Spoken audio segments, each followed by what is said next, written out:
भारत में सबसे ज़्यादा बोले जाए वाला लोक भाषा भोजपुरी, जौना के अभी तक सरकार के द्वारा संवैधानिक स्तर पर भाषा के रूप में मान्यता तो नहीं मिलल। बाकिर भोजपुरी के लोकप्रियता के अंदाजा यही से लगावल जा सकता कि समूचा विश्व के हर महाद्वीपन को कम भावेशी भोजपुरी भाषी लोग जरूर मिल जी हन। एक और जहाँ भोजपुरी के संवैधानिक दर्जा दियावे खातिर पिछला कई दशक से लगातार जन आंदोलन जारी बा, ओइजे दूसरा और भोजपुरी के पूरा छीछा लेदर आ मटिया मेट कर देवे के काम भी जोर शोर से चल रहा बा।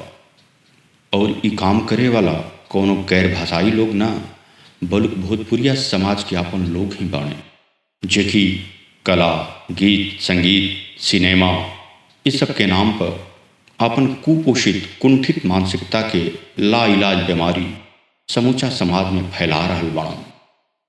नतीजा स्वरूप आज कोनो भी सभ्य चाहे शिक्षित आदमी भोजपुरी गीत चाहे भोजपुरी सिनेमा न देखल सुनल चाहेला, न ओकरा बारे में बात कैल ही पसंद करेला। जौना के सीधा आ स्पष्ट एक ही कारण बा, भोजपुरी में फैलल सीमा पार अश्लीलता। यदि अपवाद को विवाद ना किया जाए तो आज भोजपुरी गीत, संगीत, सिनेमा के नाम पर लयबद्ध तरीका से फुहर गाली गलौज बकल आ अश्लीलता फैलावल आम बात हो गई बा।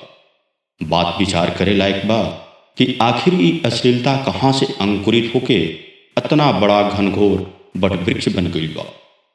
आज से लगभग 1.5-2 दशक पहले जब भोजपुरी सिनेमा के नौका पारी के शुरुआत भई, तब मनोज तिवारी मृदुल जे कि अभी भाजपा के सांसद बनन, ओ घड़ी प्रसिद्ध भोजपुरी गायक रहलन।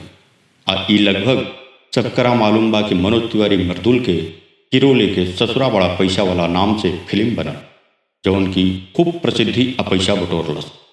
मनोज तिवारी के सफलता से प्रेरित होके उनका पीछे नवोदित समकालीन भोजपुरी गायक दिनेश लाल यादव निरहुआ, जे कि अपन भोजपुरी एल्बम निरहुआ सटल रहे से भोजपुरी समाज में अपन पहचान बना चुकल रहन, अपन भाग्य अजमावे मुंबई आ गइलन। उनकर भाग्य भी खूब साथ दलस। फिर हवा दूर तक चलल। अब पुरवैया के जोर में लोकप्रिय भोजपुरी गायक पवन सिंह पूरब से पश्चिम के यात्रा कर दिलन। उनकर यात्रा भी खूब सफल रहल। अब गायकी के क्षेत्र में खुला खलिहान पाके नवोदित गायक खेसारी लाल यादव अपन अजब आ अलग अंदाज से गायकी के कटिया दौनी शुरू कर दिलन। अब मौका मिलते ही अपन फसल बेचे मुंबई पहुंच गईलन। फिल्म निर्माता आ वितरक लोग के पुरजोर समर्थन आ अनुकंपा मिलला के नतीजन ये लोग जुबली स्टार, पावर स्टार और सुपर शक्तिमान के रूप में स्थापित हो गईलन। मने मनोज तिवारी के बाद फिर से गायक से नायक बने वाला फार्मूला को लगातार अमिट मोहर लागत गई। वही जैसे ही फार्मूला प्रचलित हो गई कि गाना गाओ आ हीरो बन जाओ। जे पहले से गांव गली में गावत रहे वो तो सब रहबे कई, जे ना गावत रहे उहो गाना गावे लगल। काहे से कि सबकरा मालूम हो गई कि हीरो बने खातिर पहले गायक बनल अनिवार्य बा। आ गायकी भी सरगम साधना वाला ना, काहे कि फिल्म निर्माता आ वितरक लोग के शीघ्रता से अनुकंपा पावे खातिर शब्द आ संगीत के बद्ध करत शराबी सुर वाला यूपी बिहार के हर गांव में गायकार निकले लगलन। आज जतने फूहर पातर गाली गलौज जानत रहे वो सब गीतकार हो गइलन। माने भोजपुरी भाषा के अपना अपना बल से चीर हरण होके शुरू हो गई, जौन की अभी भी पूरा जारी बा।